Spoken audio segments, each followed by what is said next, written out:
Mr. President, this week is a great week for the state of Texas and for the federal judiciary, because this week we will be confirming two exemplary judges to the United States Court of Appeals for the Fifth Circuit from the state of Texas.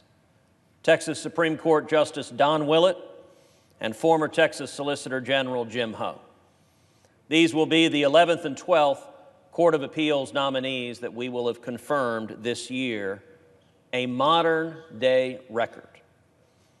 Indeed, I looked up just the other day the number of assigned slots on the federal courts of appeals. It's 179, which means the 12 that have been nominated and confirmed this year represent roughly 7% of the appellate bench. That is a powerful accomplishment for the first year of the presidency, a powerful accomplishment for this Republican majority in the Senate, and a powerful legacy that will extend decades into the future, protecting our constitutional rights, protecting the Bill of Rights, protecting the First Amendment, our free speech, our religious liberty, protecting the Second Amendment, protecting all the fundamental liberties we enjoy as Americans. With respect to Don Willett and Jim Ho, I have known the both of them for decades. Both are close friends. Both are brilliant lawyers. Both have spent decades earning a reputation as principled constitutionalists who will remain faithful to the law and will not impose their own policy preferences from the bench. Beyond that, both Don and Jim are testaments to the American dream.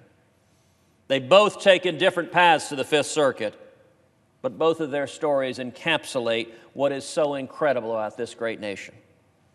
Justice Willett was born Donnie Ray Willett. His birth certificate doesn't say Donald, it says Donnie Ray, in July of 1966, to an unwed teenage mother. He was a sickly and frail newborn who was not even expected to survive to Christmas. But he was nursed back to health and then adopted by an incredible couple who were unable to have their own children. Justice Willett grew up in a double-wide trailer in a small town of just 32 people surrounded by cotton and cattle. His town had a cotton gin and a Catholic church. That's about it. Justice Willett suffered heartbreak early in life. His father passed away at age 40, just 2 weeks after Justice Willett turned 6 years old. He was raised by his widowed mother, who waited tables at the local truck stop. She would leave the trailer for her 6 a.m. shift before Justice Willett even woke up in the morning. He would wake himself up, get fed, dressed, and then catch the bus to a neighboring town to go to school.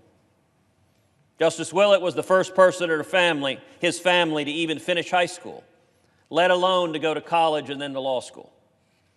He has 4 degrees. He got his bachelor's from Baylor as a triple major in economics, finance, and public administration. He then received a master's degree in political science, a law degree, and an LLM degree from Duke. After law school, he clerked on the Fifth Circuit, the court on which he will soon be serving, for Judge Jerry Williams. Then, after 2.5 years at a large law firm, he decided to dedicate his career to public service. He worked for Governor George W. Bush in Texas and then for President Bush in D.C. He and I worked closely together in that regard. After doing his time in D.C., he happily returned to the great state of Texas to serve as the Deputy Attorney General for Legal Counsel. Don served alongside me, working under then Attorney General Greg Abbott. We had offices just down the hall from each other. In 2005, he was appointed by Governor Rick Perry to serve as an Associate Justice on the Texas Supreme Court, and he's been reelected by the people of Texas to that court in 2006 and again in 2012. I can't tell you how proud I am to see Justice Willett confirmed as a judge on the Fifth Circuit and to see his lifetime of service continue in this new arena. Jim Ho took a different path to the Fifth Circuit, but his story is just as powerful as an example of the American dream. Jim was born in Taipei, Taiwan. He immigrated to the United States with his family when he was just 1 year old. For the first few years of his life, his family lived with relatives in Queens, New York. Jim learned English watching Sesame Street. His family then moved to Southern California, where he attended high school and then went on to college at Stanford University. In 1996, Jim enrolled at the University of Chicago Law School, where he graduated with high honors in 1999. He then moved to Texas for the first time in his life, accepting a clerkship in Houston with Judge Jerry Smith on the U.S. Court of Appeals for the Fifth Circuit, again the same court on which he is preparing to serve. It was during the end of his clerkship in Houston that he started dating his law school classmate and now his wife, Allison, a Houston native and another dear friend of mine. In 2000, Jim moved to Washington, D.C. to join the law firm of Gibson, Dunn & Crutcher. In 2001, he joined the U.S. Department of Justice as a special assistant to the Assistant Attorney General for Civil Rights, working under now U.S. Labor Secretary Alex Acosta. Later that year, he joined the department's Office of Legal Counsel. After 2 years at OLC, he came here to the Senate, where he served as my colleague's, the senior senator from Texas, Senator Cornyn's first chief counsel. After 2 years as Senator Cornyn's chief counsel, Jim went to clerk on the Supreme Court for Justice Clarence Thomas.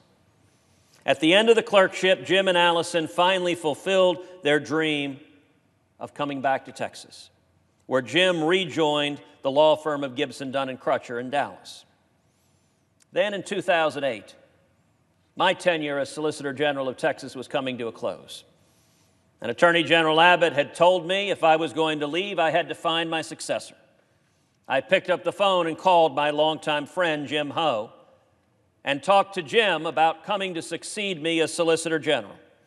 Jim came, agreed to take on the job, and did a remarkable job as the chief appellate lawyer for the state of Texas, representing Texas before the United States Supreme Court and all the state and federal appellate courts.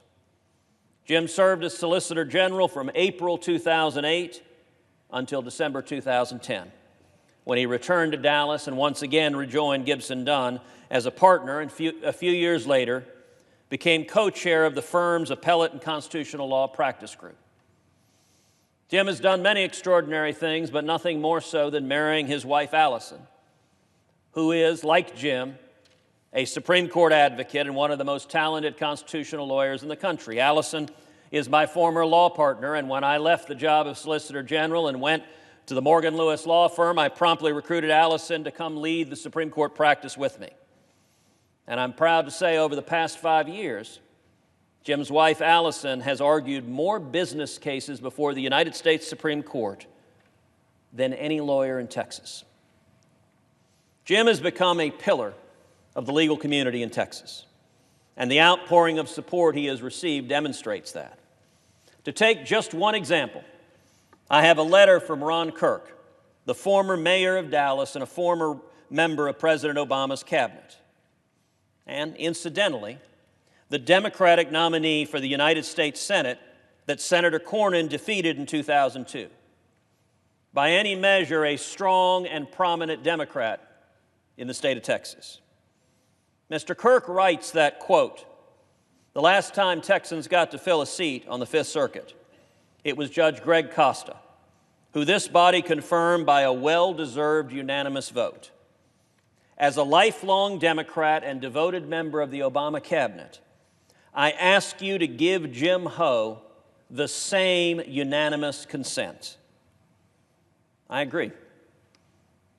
And I hope our Democratic friends in this body will set aside the partisan rancor that has so characterized this year and will listen to the words of one of their own, a member of Obama's cabinet, a prominent Democrat from Texas, urging that Jim Ho be confirmed unanimously.